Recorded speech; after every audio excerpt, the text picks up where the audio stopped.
After digging there outside the canal, pusali, ayan na, nagwalis na naman.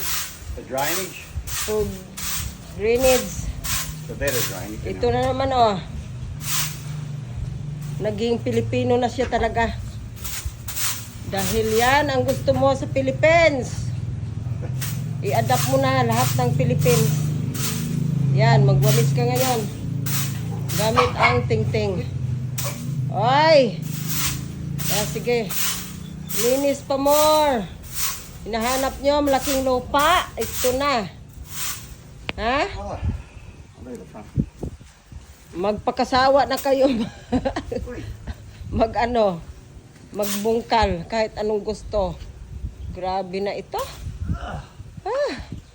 Ayan na, naitanim ko na din ang langka.